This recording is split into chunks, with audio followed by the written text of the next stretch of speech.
It's official, guys. I am a whale in Raid Shadow Legends. And no, I'm not talking about a whale in terms of money spent. If anything, I could say a whale in terms of time spent playing this game, but also in achievements or milestones that I have reached, and also in the amount of resources that I generate on my account for free, obviously. And you could add to that also the perks that I get, or that I used to get when I was in the program, which makes my account very similar to probably that a well to some extent. So in today's video, however, I want to go over some of the end game kind of milestones you would want to reach as a full free-to-play player, if we can put it that way, and how that is going to change your account drastically, because the data that I'm going to show you today is pretty revealing.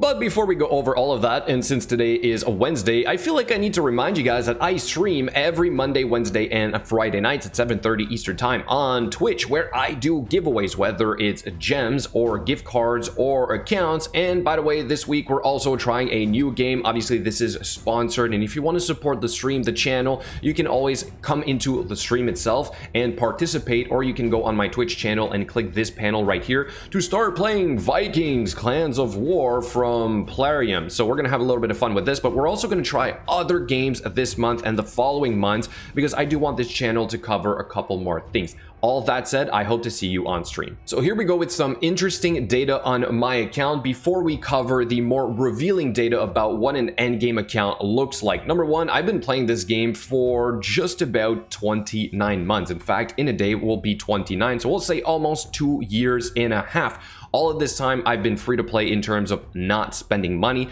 but I have been getting some perks for a couple of months, as I've said before, and I never tried to hide that. I do understand that it allows me to perhaps progress a little bit more or faster, but at the same time, I am supposed to, in a sense, try and make more content with those resources, all right? So I also am spending more than perhaps a dedicated free-to-play player, but anyway, you guys kind of get the point, at least I hope. And so my resources by now are always replenishing. That's what I'm trying to say here, is that even without the perks, because I'm in game and because of what I'm going to show you in a short minute, is that I have plenty. I have plenty to do just about anything I want in the game, not to mention that I have all the champions I need to do just about anything in the game. In fact, I'm starting to have a lot of extra ones that are fully ranked up to 60 ascended, and skills done to some extent that are just sitting in the vault. I have a lot of dupe legendary champions now, so I guess you could say I'm also starting to be a whale in that sense. But more recently, here's my biggest achievement, is that I have finished my Great Hall. Do look at that. And yeah, you might need some sunglasses for this, but I think this is huge to reach this point, and I've just completed this, so it took me 29 months to get to this point. And it's not like I was spending extra gems on more arena keys, right? I was just kind of going about this with the free resources, and Plarium wasn't giving me anything in terms of perks to help me speed this up. So I'm going to say that this overall for a free-to-play player is about your time frame to max out your Great Hall. Of course, if there's issues with the arena, it's going to take more time for you, so you need to keep that into consideration. More recently, we've been having some clan versus clan tournaments, which I've been pulling my own weight to a certain extent, and that is what I always try to say. Even as a free-to-play player, can I pull my weight, to reach the end of the milestones, right? The milestones objectives, which is sort of what I want to do. Okay, because there's some good stuff in here. I want to get these extra resources, void shards, legendary tomes, and whatnot. Savage gear is also great. So whether we win or not, which we rarely do, by the way, we're getting destroyed here again, is besides the point, right? I'm not really competitive in this game. I might be in gold 4 for the arena, the Great Hall might be complete, but it's not like I push for platinum because it's just not in my time zone. I feel like platinum arena is specific to a certain time zone, and it's played within the last 10 or 30 minutes of a week's work, amount of work, which I find is not a great way to represent PvP in this game. So anyway, I don't participate on this. As for Tag Arena, I just kind of like go back and forth between gold 2, gold 3, gold 4, whatever, and I just farm easy fights. So I guess you could say overall that I'm doing literally everything else in the game, no problem, right? Hard Doom Tower, just about finished. Most of the secret rooms in this rotation, all the ones of the previous one. And finally for the clan boss, which is going to be the main topic here of what I want to talk about. So in case you guys did not know about this, I've been I've been keeping track of my clan boss chests for the last 3 months. In fact, I've been doing this for about a year now, a little bit over a year, and the data, sorry, that I've been able to accumulate is extremely revealing in terms of the perhaps better resources you get if you can finish in a higher position every day. So even though I have a 1 key Ultra Nightmare, what I've been doing here is still putting 2 keys on my Ultra Nightmare to finish amongst the top 3 players on most days. And I wanted to see how much better my rewards were going to be, and I have that data for you guys right now, which is all accessible on my BGE's guide spreadsheet, which is available in the description below or the comment section. I always leave a link to this. You guys can go check all of this in real time. It's also where I have my fusion charts and where I have my full account speed tuning in case you guys have a question about one of my champions. I also have a summary of their equipment and a hyperlink to the build video on YouTube in case you guys want to have a little bit more information.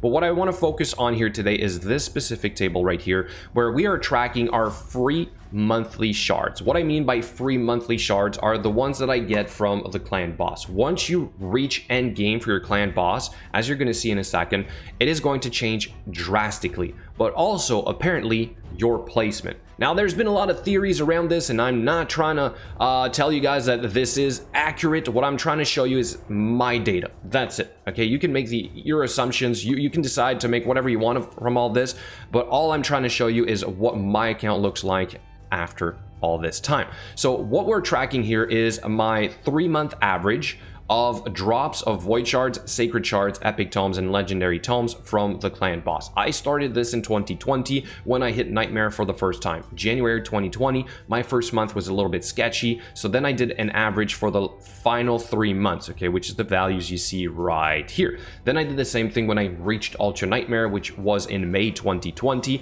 First month, a little bit sketchy, so then I only track, let's say, the remaining 3, which is the values that you see right there. Now I did the same thing after reaching 1 key Ultra Nightmare this year, which started in April 2021. Okay, so it did take almost a year for me to go from a team like this, all right, traditional 1-to-1 clan boss, to now the Ultra Nightmare team that you saw before with block damage or unkillable.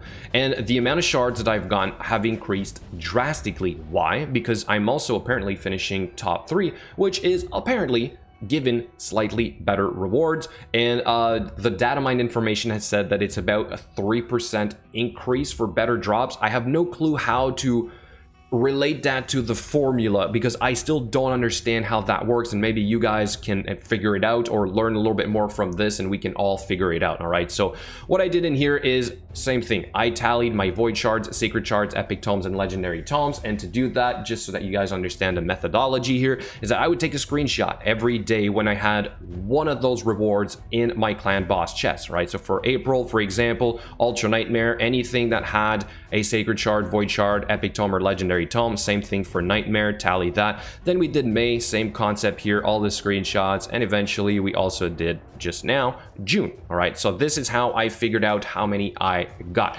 Now we would need way more data points. This is certainly not enough to draw conclusions, so you guys either can participate. I did have other players help me out. I did go through their data as well. They on Discord from my clan, they kind of said what they would have overall in terms of a month spent, and it was very similar to my results. And these are players finishing high up. I just want to point that out. These are not necessarily players finishing at the bottom.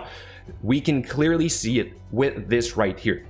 So what I'm comparing in this graph is basically my Ultra Nightmare only 3-month average from 2020 when I'm at the bottom of the list to 2021 when I'm finishing top 3. And in the first half right here, you see the void shards, sacred shards, epic tomes, legendary tomes compared to void shards, sacred shards, epic tomes, legendary tomes.